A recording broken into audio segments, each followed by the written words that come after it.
Hey guys, welcome back to the Dialed In Podcast. This is the low equity edition. Today we're joined again by Mike Stitz and KTB up in the DFW market.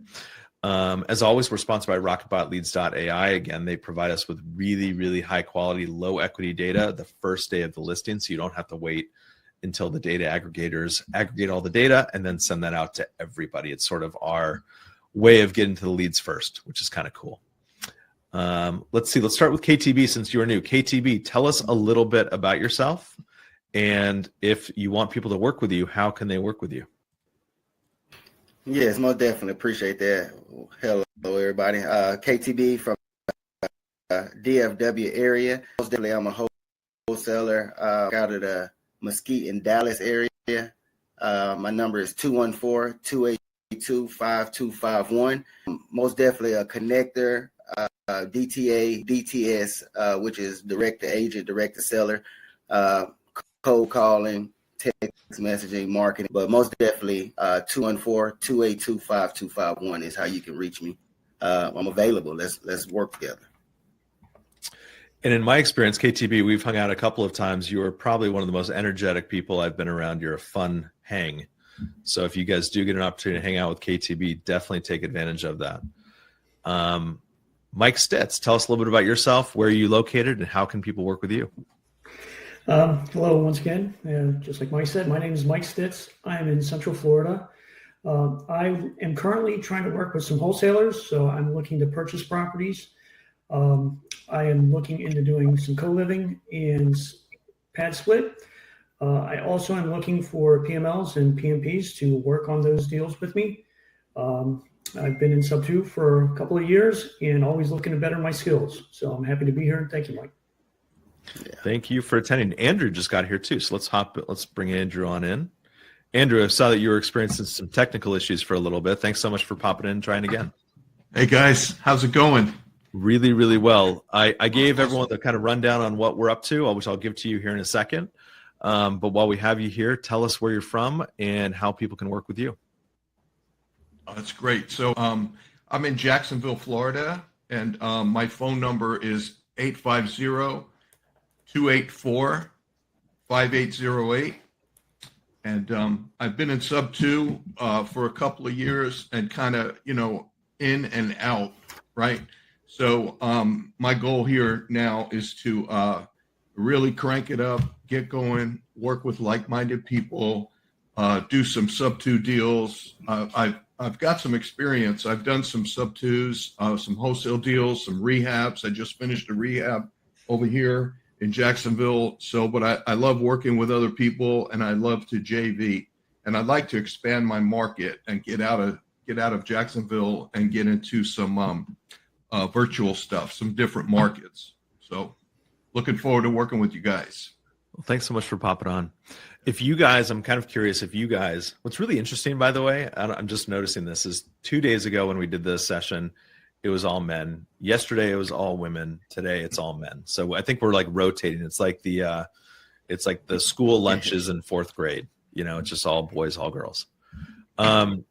If you guys were looking for one thing in your business to help you guys grow, and hopefully there are people watching this who can help you guys with that, what is that one thing, Mike, for you that you need to take your business to the next level right now? I would probably say some raising funds for doing those pad splits. That's probably the first thing that I could probably use. Okay, cool. KTB, what about you? What's the one thing in your business that you need to grow your business? Just grow my network. Most definitely private money lenders, private money partners, most definitely private money partners, because I'm willing to do the leg. Most definitely put out there and do the leg work for them. So private money partners, private money lenders, and most definitely JV with as many people as I can possibly work with. Yep. Andrew, when you were talking, you kind of inspired me to ask this question. So I think we have an idea, but just for clarification, what is that one thing or maybe two things that you're looking for in your business right now? Right. So for me, it's consistent lead flow, right? So when I take the lead, I look at the numbers, and that, for me, that determines my exit strategy. Am I going to wholesale this deal? Is it a low equity deal? What do the numbers say? I call the lead sheet a report card, right? So, but I'm really struggling to get leads, and I'm a one-man show. I let my VAs go. I had a couple of VAs because I was paying them, but I wasn't getting any results. So I want to get in here. I want to do it myself. And I'm willing to do whatever it takes, roll my sleeves up, but I need consistent lead flow. And I want JV partners. I love to work with other people, and I also love to help others.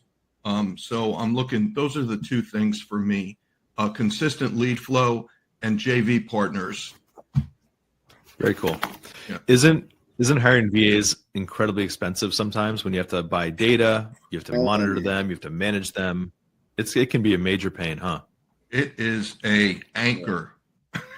For me, it was an anchor, dude. I was just dragging me down, and I said I didn't have the patience for it anymore, and I just cut it and said, roll my sleeves up, do this myself. Let's get this thing going.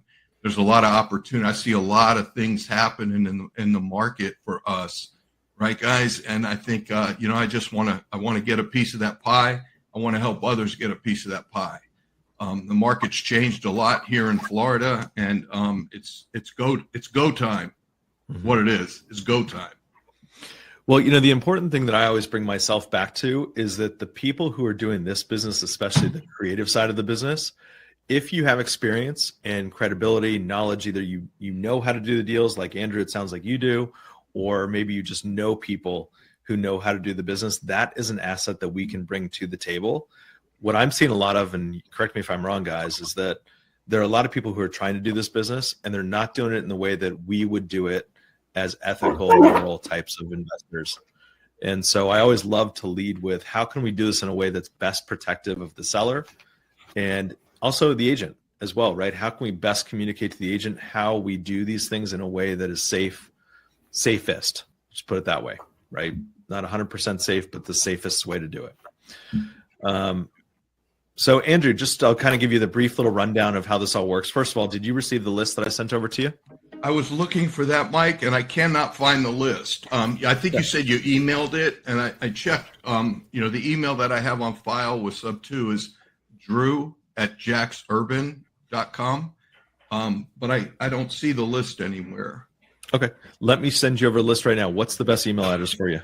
So it's Drew, DREW, @Jax, JAX, Urban, URBAN.com. .com. Got it. Yes, sir. Okay. I'm going to send you a list in about a minute or so. While I'm doing this, this list, by the way, Andrew, and I told the guys before you hopped on, but it's also good to tell the audience too here as well, is that all of these leads are brand new on market, meaning that they have not hit prop stream, they haven't hit batch. So the masses have not gotten to these leads quite yet. And so the conversations that you're going to have, these are all low equity leads. The way that we define low equity in this situation is 20% or less equity, 6% or less interest rate. So you can kind of pick and choose which leads you're going to want to call, Andrew. I'm going to give you a little bit of a different list than the other guys. But the conversation does change a little bit because it is brand new on market, right? They have not been hammered yet by everyone with an offer, an LOI, with phone calls. This is really relationship driven. So I'm going to shoot that off to you right now. And then what we do is when we start calling, I'm going to pass off to you guys here in a second where you guys are going to start calling. You guys mute the app. When you get on a phone call, unmute so we can listen. And then after your phone call, we will all provide our own feedback and hopefully help everyone improve here. Sound good? Yep. Cool. Awesome. Mike and KTB, why don't you guys start calling your list while I am sending Andrew his list? Okay.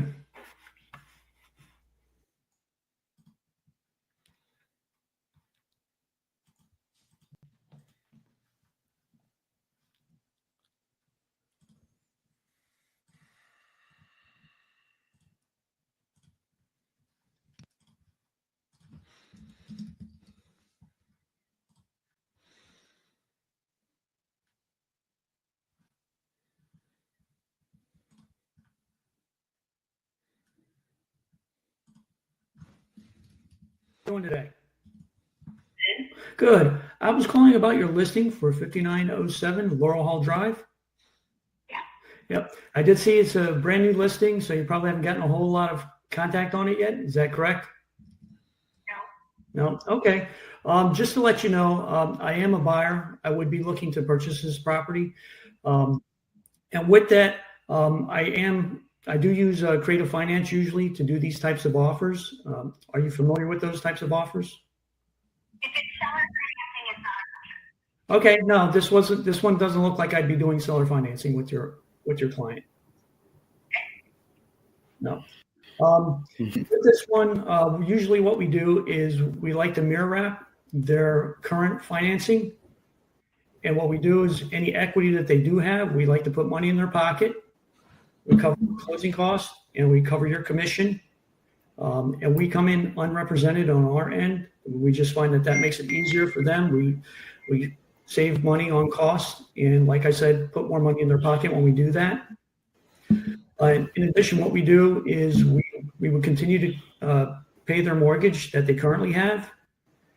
And Seller financing. They need to sell the property. They're not going to take payments, take any type of that's not.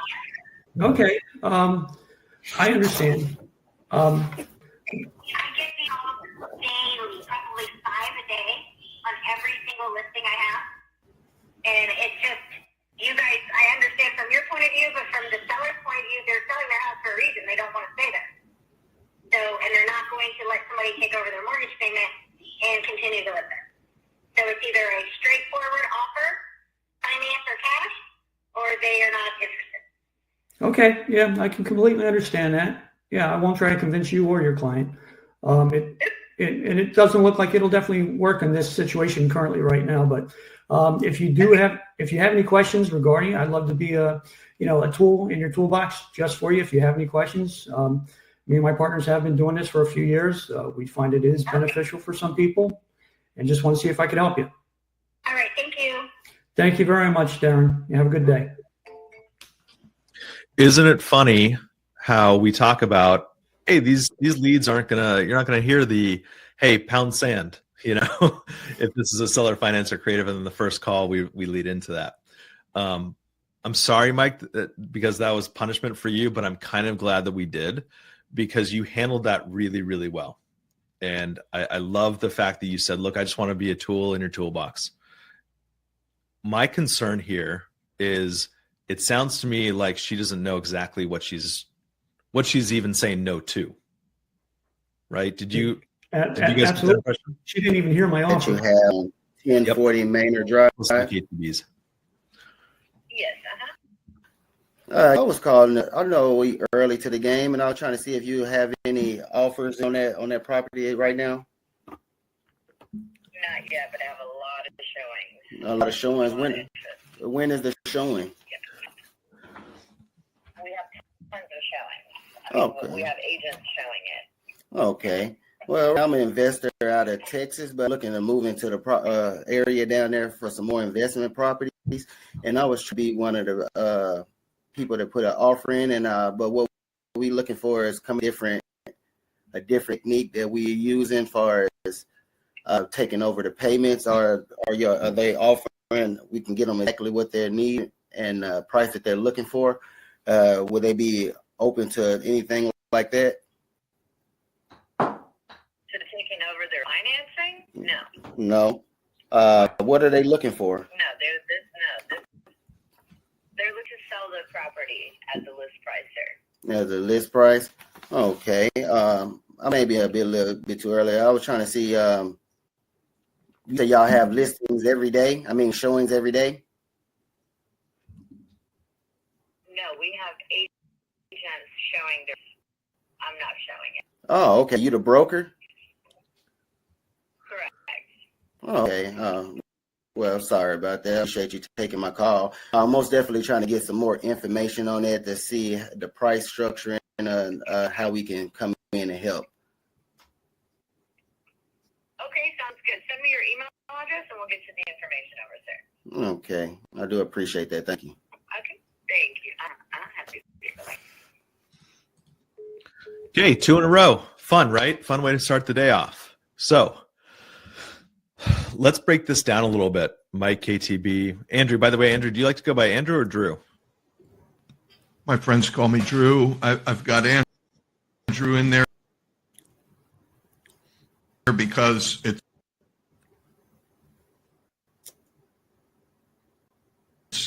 when I did my Facebook profile, it's your life. Call me Drew, please. Okay, cool. Well, I love being considered a friend of yours. Thank you. Okay, so KTB, Mike, those calls were challenging, right? Yeah. Okay. So KTB, let's go to you just because it's fresh for a sec. What was how did you feel about that phone call, that agent, maybe your response to it? Talk to us about it. I feel like it was all me from the beginning. I was stumbling over my words from the start. I didn't have no direct approach, no technique of going into the call. And then once I found out she was the broker, I really had nowhere else to go. Just stalled and stuck and just was trying to basically just keep talking to keep from being quiet. I'm most definitely going to email her and get a second chance at talking to her because maybe she got some more properties or something once I get the lingo down and be able to talk a little bit more fluent. So Mike and Drew, what do you guys think about KTB's call? What could he have done differently? The one thing, and I understand trying to go in there and then being surprised that she wasn't the agent, she was a broker. The one thing, of course, this is after the fact. The one thing that I would have considered at that point is like, oh, fantastic. I haven't had a chance to speak with a broker yet. How many creative offers have you guys actually closed on? And do you have any agents that actually are really familiar with doing these types of mirror wraps or subject twos? And just kind of see what the response is. Drew, what are your thoughts? Yeah, no, I like it. And for me, what helps me is I have not a script, but I have bullet points to guide me. And I hit those bullet points, right? For example, hey, I'm calling about such and such. I'm looking to pick up some more rental properties, confirm the info. The pics look good. Are they new? Because a lot of times pics are really old. So I just like to, it's conversation, right? It's rapport. How soon do they want to sell? In this case here, this is a little different for me. Because I call direct to agent. I don't really like it. And that's part of the reason I'm on this call, to get better. Because I know, Mike, you did, I followed you for a while in Sub 2. You did this semester series. Mm-hmm. And I was part of that for a little bit. I didn't finish it.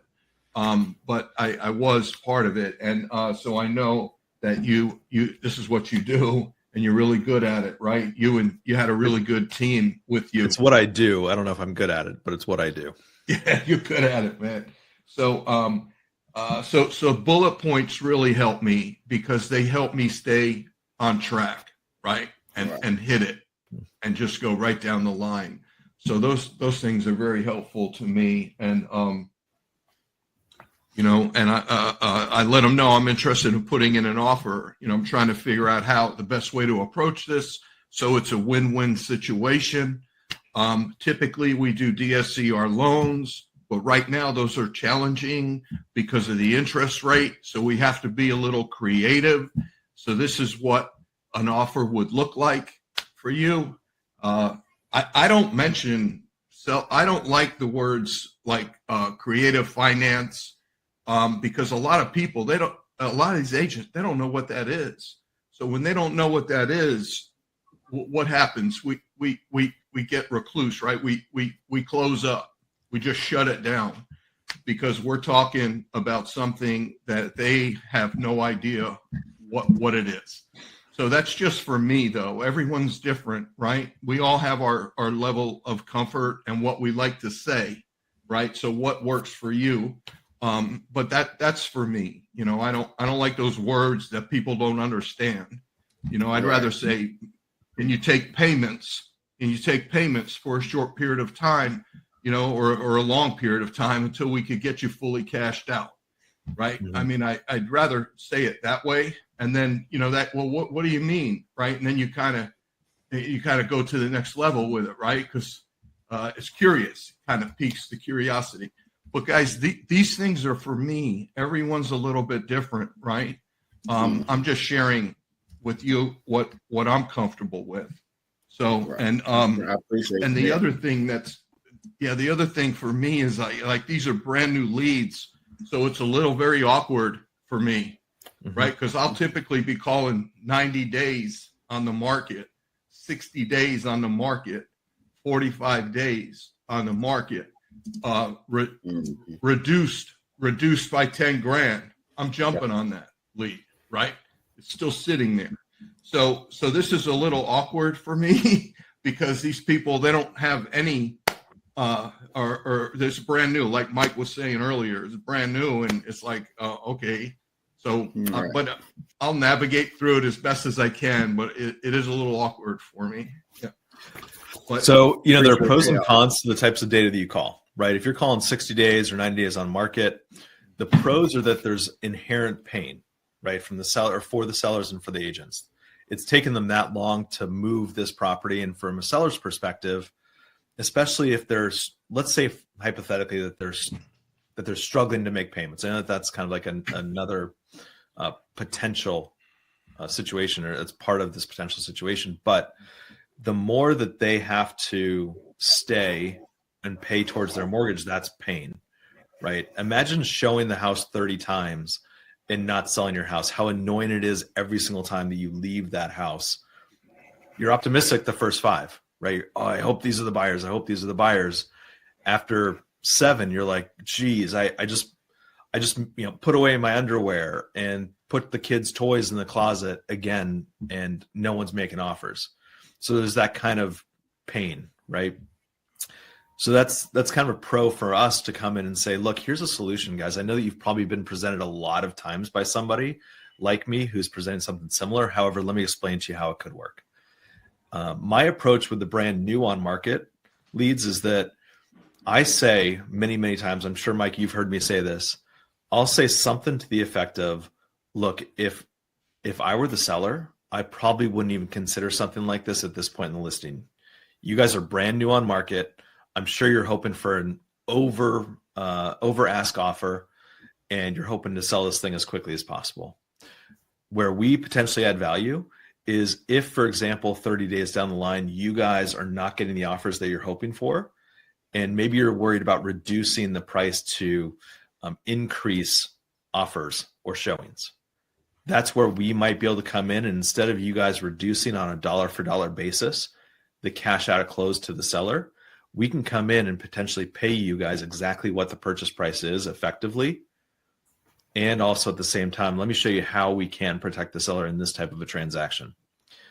And I remove myself completely from this lead at this point, meaning that I'm just going to do my spiel. I'm going to have a couple more phone calls before everyone else gets this lead.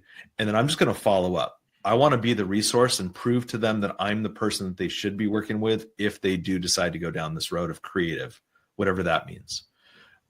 Drew, you said something really interesting. I also don't love to use the buzzwords. Creative, sub 2, investor. I think all of those things kind of turn people off initially. And so, another thing you mentioned too, which I thought was really on point, was whatever your story is, whatever reason you're calling this agent about is, whether it's because you want to buy a rental property, or you have a partner who's buying a rental property, or maybe you do co-living, right? Kind of come up with your own story to solidify the foundation of why you're making that phone call. But I love when you said, typically we use DSCR loans. And for the people who don't really know what that is, basically all that Drew is saying is he's saying, as an investor, he's not saying these words, right? As an investor, I'm buying properties and it's difficult for me to get financing that makes sense for me because I own multiple properties. So me calling you about potentially taking over the payments is both advantageous for the seller and also for me. Instead of getting a 7.5% rate on a DSCR, for example, I might be able to get a 3.5% rate taking over payments.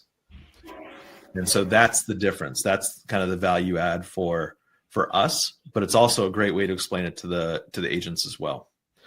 And, in both of those situations, Mike and KTB, it sounded to me like those agents said no because they don't understand.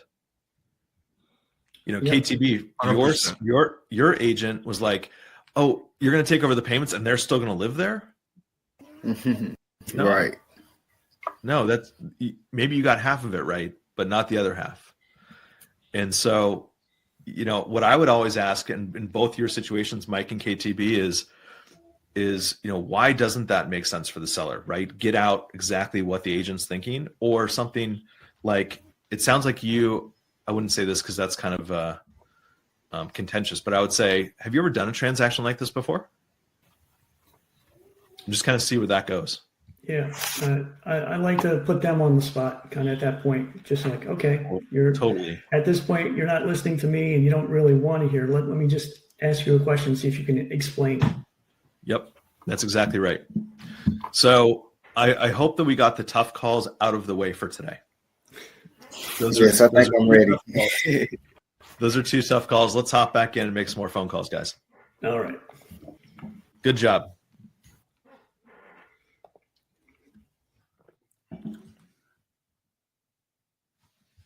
Excuse me, Mike. What do I do if I get somebody just thumbs up or something? Okay. So mute while you're calling, Drew. Yeah. And then when you do get on a phone call, unless someone's on another phone call, then just unmute so we can all hear your phone call.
Hello. Hi, Allie. Yes. Hi, Allie. How you doing? My name is Drew, and I'm giving you a call about your property that you have listed on, I believe it's East Lehigh in Denver. Yes, sir. Yeah. So how are you doing today? I'm so sorry. I'm completely thrown a little bit because your area code is from Tallahassee, Florida. Yes, I am calling you from actually Jacksonville, Florida is where I live. And I used to live in Tallahassee for about 8 years. And I didn't want to change my phone number because you know how that is. People have your number and you don't want to, you want to be able to, for them to get a hold of you. Yes, sir. Well, I'm from Tallahassee. That's why I was a little hesitant when I answered the phone. I was like, who's calling me from back home? So I apologize.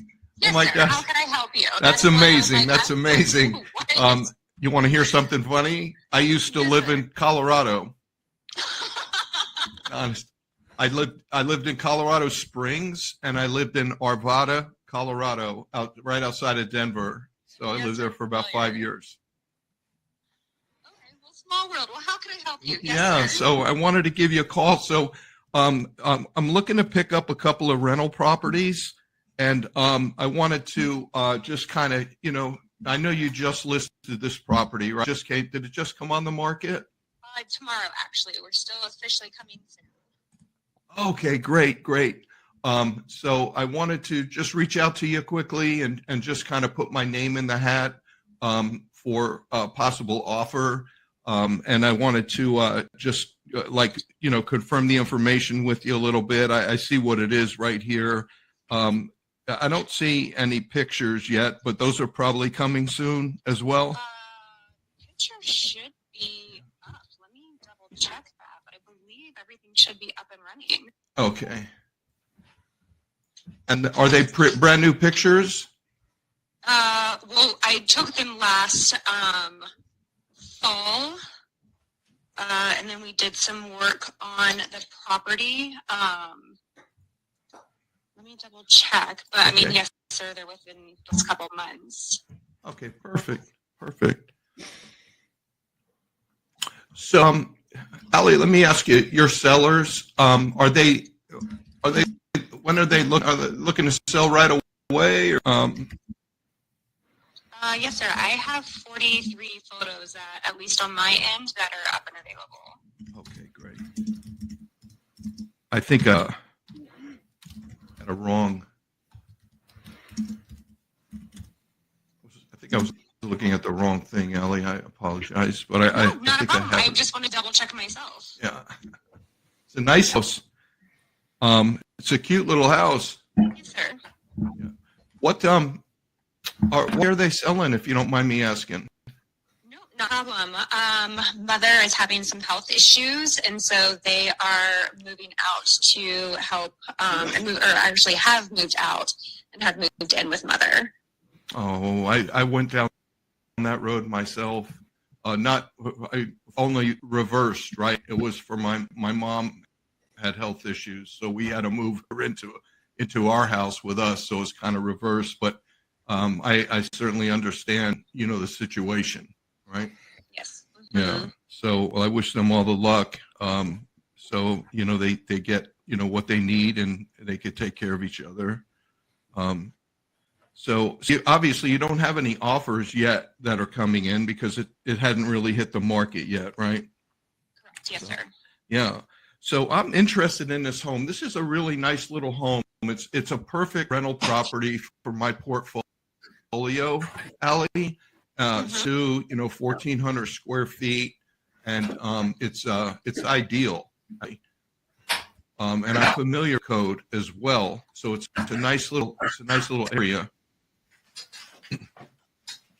Yes, sir.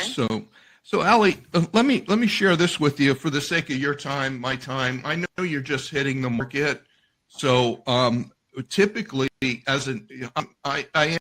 buy homes. I'm a landlord. I'm a buyer, and typically, with the banks, they'll only give you so many loans, right? So typically, I'll go and get what we call a DSCR loan, which is just a loan for rental properties, basically. That's all it really is, and it helps you get more rental properties instead of going and getting like a traditional loan from the bank, right? Mm-hmm. It enables you to do that. But with the interest rates that are high, it's a little bit of a struggle for us lately because our properties have to cash flow, right? Because they're rental properties. So we have to get a little creative. So, and I just want to share this with you for right now, but I wouldn't even entertain this right now because you haven't even hit the market. But what we do is we had a client here in Jacksonville, Florida, where I live. And what we did is we went in there and we took over the payments on their property, and we for about 18 to 24 months. And what we ended up doing is cashing them out, right? And I think we did it in like 14 months. But it relieves the pain of the payment. I don't know if there's a mortgage on this property or not, but if they're making two payments, it becomes a little bit of, there's some pain there, so it relieved them of that pain of making two payments. And then they also, they didn't have to reduce their property, right? Because it instead of sitting, we gave them their full asking price. And most importantly, we paid the agent their full commission at closing up front, not when we cashed them out, but right when we closed on the house up front. So you get paid, the seller gets relief of the pain, and they have a purchase agreement right in place, and the house is sold. And then down the road, we cashed them out. So that's kind of how we're doing it now. And we did that for that couple. So maybe down the road I could follow up with you, and I hope you sell it like right away. It's a cute little house. I really do. But if that were okay, it's a good solution to a challenge sometimes. So when they're trying to sell their home, it's a really good solution for a lot of people. It doesn't work for everyone, but it does work for a lot of people. So. How does that sound? Yes, sir. Give me a couple weeks to see how we do. And if you don't mind, just text me your information and I'll go ahead and put it in my phone and I will speak to her about it, just so she has that kind of in the back of her head in case she if it doesn't go as quickly as we're hoping, or if we're getting kind of like those lowball offers, maybe that is a direction that she would potentially want to come. But just so I typically don't deal with investors, so just so I understand this payment process, let's just say this works out, we quote unquote, like when would that quote unquote closing be? Well, we can actually close inside of 30 days. Okay. No. So yeah, we can do it pretty quickly. Like once the title's clear, and when we do this out, and you seem very experienced. I mean, you understand what you just said to me. Tells me you're on the ball and you understand what's going on. So I wanted to compliment you on that, because a lot of times that's not the case when I speak to people. So, yeah, we could close inside of 30 days. We use title. Everyone's protected. Everything's recorded. So it's all done transparently. And then who chooses title? Do we still get to choose our title company out here? I believe so, right? We have, I have a title, a transaction coordinator that makes sure all the papers and documents are in place. And then, the title company, your title company, if, could close the transaction, as long as they know how to close the transaction. Yes, sir. Yeah. And then just to clarify, so seller does not pay my compensation. You would pay my compensation. That's exactly right, Allie. And you would get that when we close on the front end, right? So in other words, you're not waiting 14 months to get your money. You get your money up front. And then to clarify, you essentially take over the payment itself. So when does she essentially kind of get the net proceeds, if you will? Right. So, depending on how much equity the seller has in the property, because we try to give the seller money up front as well. And depending on, it just depends on the numbers, right? So, so basically, there's a couple of different ways to work it.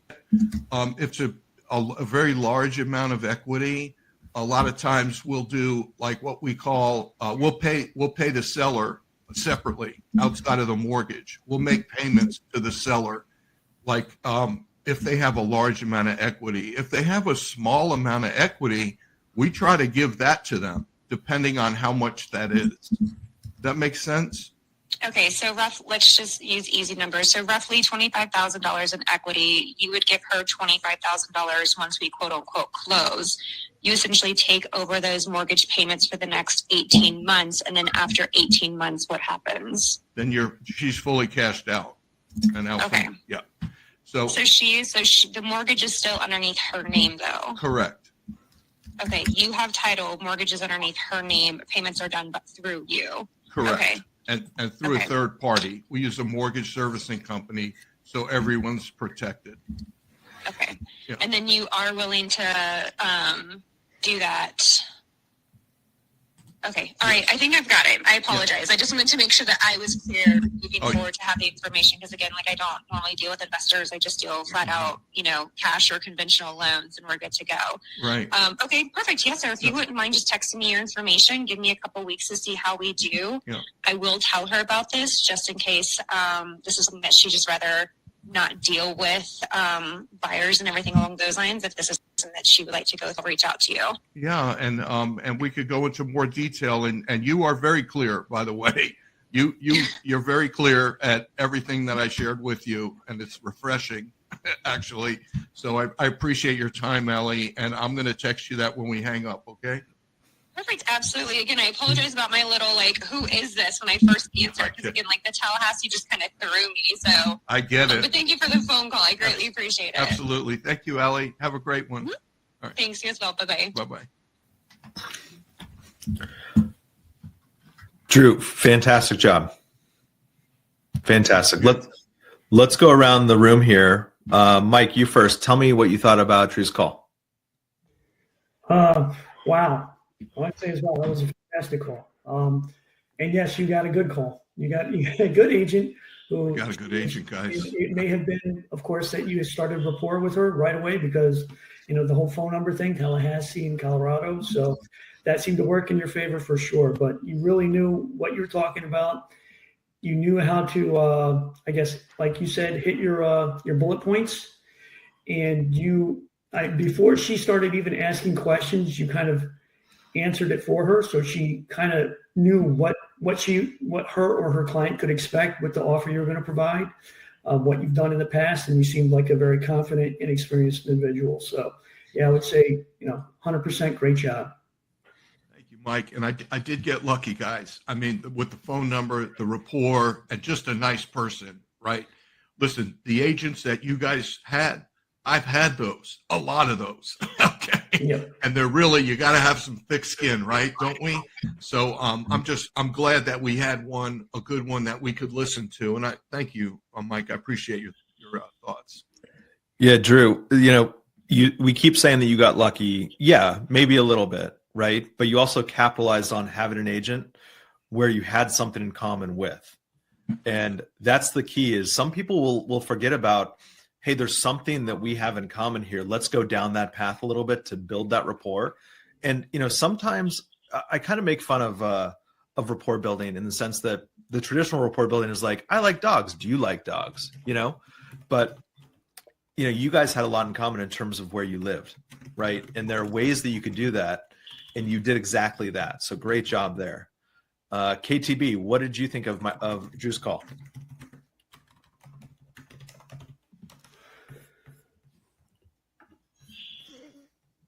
Made me smile because it was very fluent. Like you said, he sounded very knowledgeable. It made me almost stop. It was listening to his a couple of times. Most definitely, you was on point. Like you said, there's most definitely somewhere I thrive to get to because most definitely it was short. It was a short call, and you got straight to the point, and you kept on. I like how you complimented her as well. So they kept feeding that conversation kept going.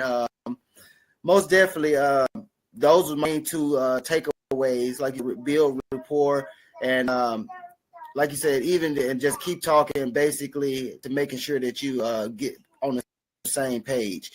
You made sure that she understood where you was coming from. Most times where it was no confusion, and that was great.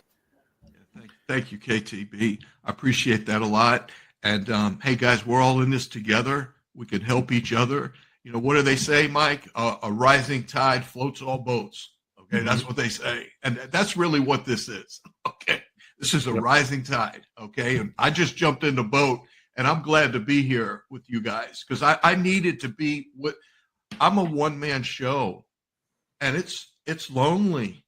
It's lonely, guys, okay, trying to be a one-man show. So these are great. And when Mike, thank you, Mike J, for reaching out to me and texting me and say, hey, Drew, we're going to be doing these calls. I'd love you to, make some calls with us. I really appreciate that. So thank you for that. And guys, did you hear the bunny? Did you hear the motivation? Mm-hmm. Yep. And I don't know if you guys caught it. Yeah. Yeah. But, Mike ETB, what was the bunny? I'm sorry. I actually did miss it. That's okay. The bunny, the motivation, right? Why are you selling? The kids are sick. They moved in with the mother. This house is empty, and they're paying a mortgage. 2 mortgages. That's right. Yeah. That's the pain. That's the bunny. Yeah. This is a very strong lead. Yeah. Yep. This is a really good one. I got a text her back. Yeah, don't forget that. That's important, right? Always follow up and say what you're going to do, what you said you were going to do. You found the bunnies. And the way that you found the bunnies, by the way, was asking a question that a lot of people are afraid to ask. Why are they selling?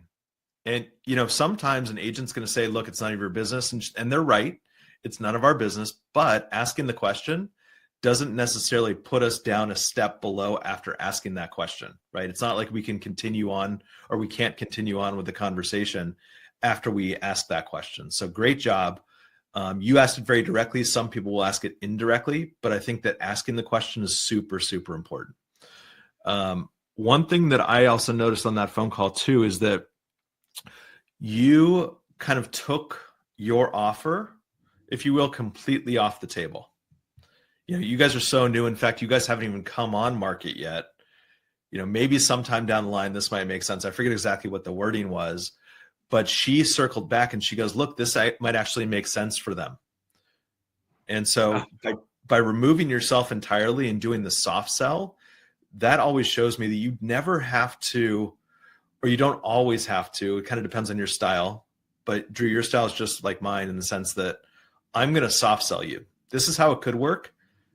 I'm here for you. Let me show you how it could work. And if you come back running to me, I am happy to accept you with open arms. Yeah, Love it. and it definitely sounded like she already said she was going to keep your information, and she said, "I'll talk to my client, and in a month, we may be back, reaching back out to you." Yep. Yeah. And she also said, unless it makes sense for them and they want to move forward. Exactly. Yeah. Yep. Drew, what I would do in this situation, I think that this is, do you mind us spending a few minutes on this? Because I think that this is really important, this part of it. Because the call is one thing, right? And that might be 10% of the effort that you put into this deal. Right. But at this point, what do? We have to follow up with this person, right? This isn't something that we can just send them information. You know, KTB, for example, the agent that you spoke with, she's like, just send me your information and I'll send you something. Yeah. That was not a deal, right? You're going to send it to her and that's going to be a waste of your time. But in this I know I'm going to follow back up with her. Like you said, have a better conversation. Yep, exactly. And so, Drew, in this situation, you basically have, call it 2 weeks between now and the time that she's going to start to get hammered with phone calls. Right. And so what I would do in this situation is have a couple more follow-ups, whether it's phone, email, text, whatever. And I would start to really solidify your relationship with it.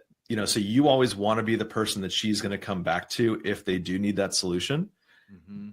What I love to do is I love to predict the future for these agents, especially if they haven't gone through this type of transaction before. It sounds like she may have, but I would say, you guys are brand new on market as of tomorrow.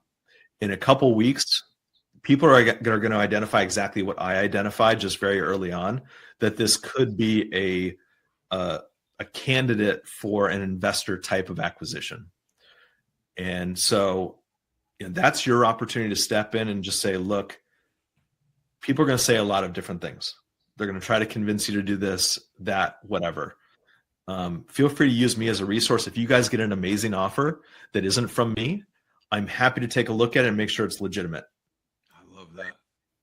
That's awesome. Yeah. It's those sorts of things that's really going to solidify that relationship. I love that, Mike. That's great. And we, especially with these types of leads, I mean, the follow-up is absolutely critical, right? Or else, the old cliches never go away for a reason. The fortune's in the follow-up, right? So, Drew, imagine this follow-up in 2.5 weeks, for example. Imagine if you called her up and you said, I forget what her name was, but let's say her name was Sarah. Allie. Yeah. Allie. Okay. So Allie, remember how I told you you're going to start to get a ton of phone calls in about 10 days? How are those calls going for you? And she's been like, oh my gosh, you're so right. I love that. That's great, Mike. Yeah, that's predicting strong. The future. That's strong right there. I love it. Yep. All right. Good job, guys. We have 15 more minutes. Let's see if we can get on another call or two. Okay. Great job. All righty. Thank you, guys.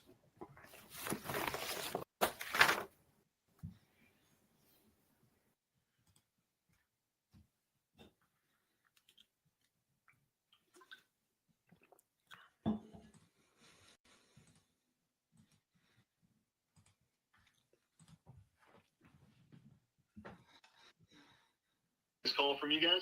Oh, yes. How you? Baker? Oh, yes. How you doing? My name is Ken. I was calling. Let me back to it. I'm sorry. I switched to another screen. You're good. How your day going? It is well. I just got took lunch. Oh, man. What did you eat? Went out to Monarca, if I'm pronouncing that right, the new Mexican establishment. We're here in Old Town. So I'm fat and happy. Oh man, that's good. I seem like I called at the perfect time then. That's right. All right, I most definitely. So what I was calling about is the house on what is it, 9217? Yeah, Granitfield. Yes. Or Ivy Park, Granitfield Drive. Right. Yeah, most definitely. I was just calling to touch bases, which I know I'm early to the party, but we was calling to see if we can be a solution and see how we can help out in any kind of way possible. And no, man. No, I'm good. Yeah, y'all are a little too early to the. You're just a solution based. No, not necessarily. I just wanted to put my bid in. I got a cash offer, but I also have a longer term offer where we can take over the payments. Is that something that you ever heard before? Yeah, you were talking about creative financing. No, they just put it on the market. We weren't interested in anything like that right now, but I do appreciate your time. Okay. Is it any good? Can I follow up with you? Would that be a good thing? Yeah, if it's not off the market, let's say about 45 days, maybe 60, give me a call. Okay, well, that's good. I appreciate you taking my call and calling me back. Thanks. All right, yes, sir. Bye-bye. Hey guys, let's give KTB some advice here. I think that there are a couple of things here that we can probably note so you can go a little bit further down the line with that conversation. Okay. Mike and Drew, let's flush that out a little bit for you, KTB, if that's okay. Yeah. Mike, do you have any feedback for KTB on that call? Okay. I think the fact that you said that you saw that it was just on the market, that's fine to say that. I think, don't want to say that you're too early yet to it. I think maybe still build that rapport with them. Like I saw you got a new lead, a new listing right on the market. I want to ask you a few questions about it and find out what the situation is and see if there's something that I can do that would please you and your client. Okay. Drew, any feedback for KTB? Yeah, just a little bit. Okay, and he was quick, right? He was kind of he started to go fast on you. I would say, try to, like Mike said, try to build that rapport and try to find that motivation, right? Like, what's going on with the house? Do you have any? Well, here I go. I'm going back to my old way of 30 days, 45 days on the market, right? Because it's a habit. And this is very different. So it's kind of hard to say, do you have any offers? I mean, what's the feedback? There is no feedback. The house is, unless he had some offers. I mean, I don't know how long it's been on the market. Like with Allie, it didn't even hit the market. Hadn't even hit the market yet. She said, right? It's going to be tomorrow when it hits the market. So I didn't catch, because I was texting Allie my information. So I didn't catch the part if it was already on the market and there were any offers coming in. But it's, try to find that motivation. I think the motivation is the most important piece of this process, like with what we do in real estate in general, right? Because that kind of starts to uncover a lot of stuff once you pierce that skin and you get that first, well, she moved. Like I could have went on with her, right? And so the motivation is key. So that's what I would say, and I apologize. I didn't catch it all, KTB, because I was.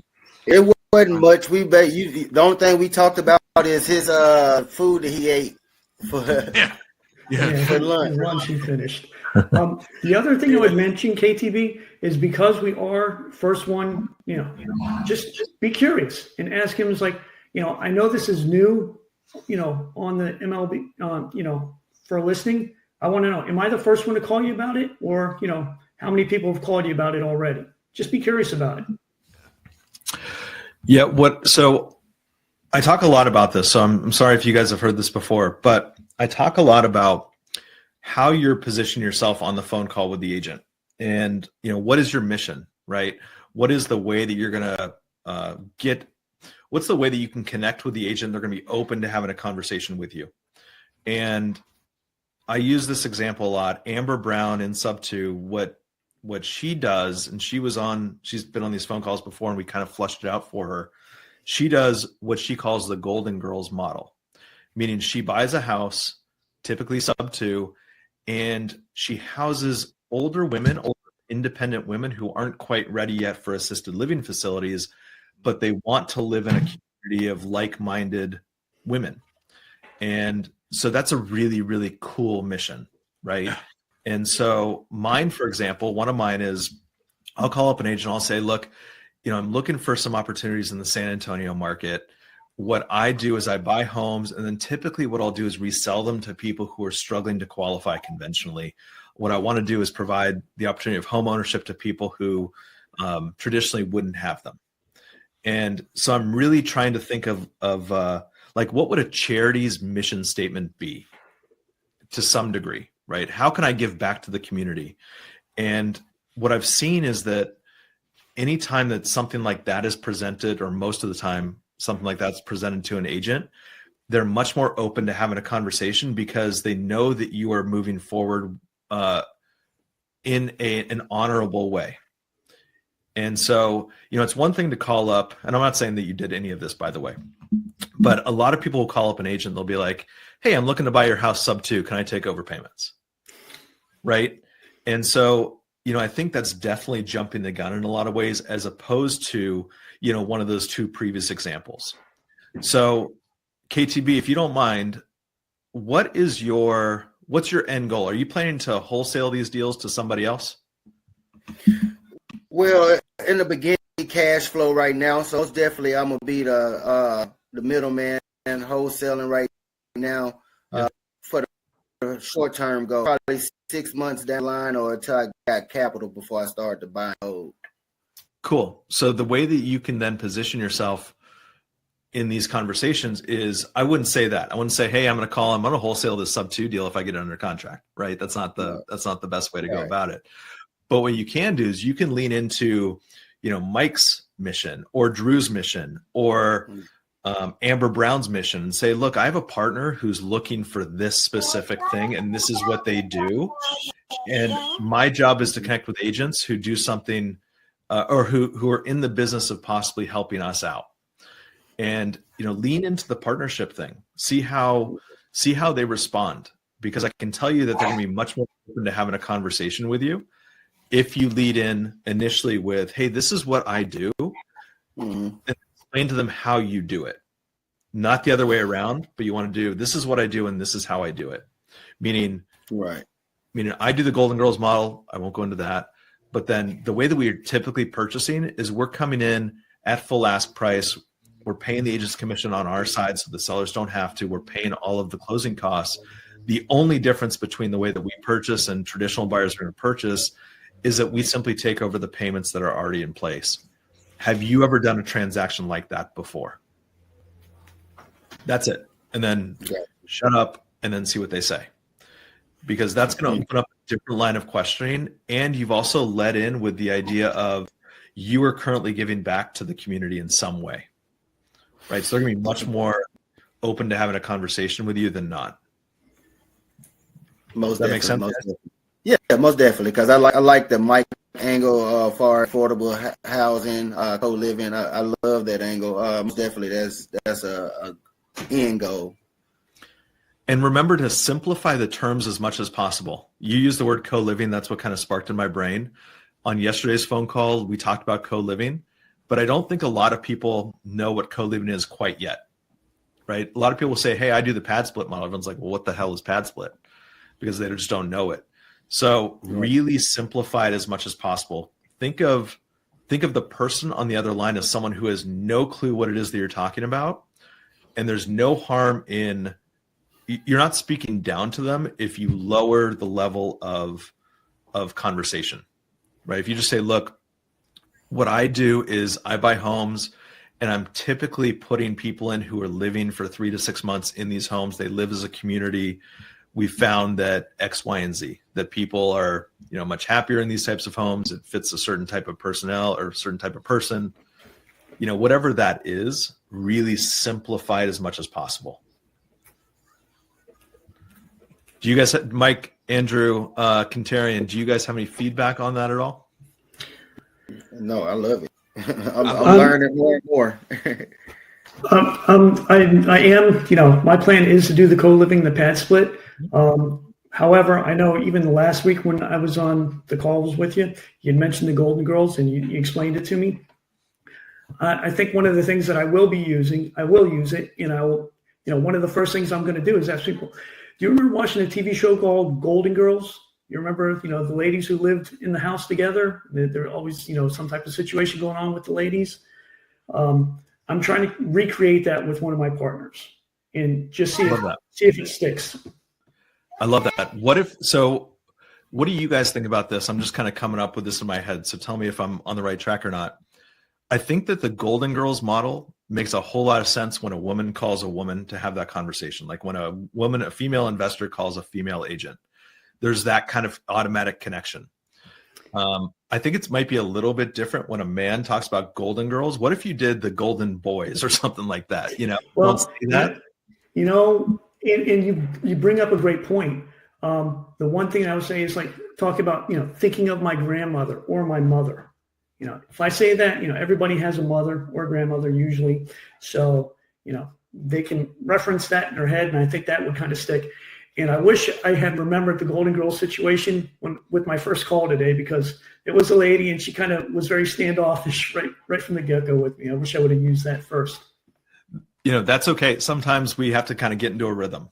But I do think that leading with that type of a mission is going to be super helpful. I love the reference to your mom, right? Because everyone feels a special way about their mom.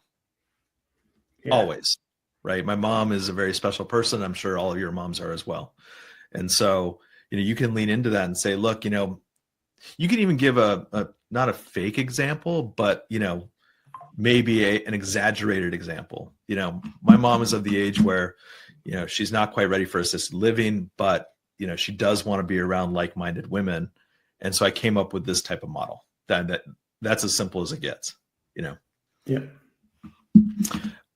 Hey guys, before we close out, we're 2 minutes away from the top of the hour. Do you guys have anything else that you want to mention? Anything that maybe you've learned today, or anything else that you guys have a platform here for a couple minutes?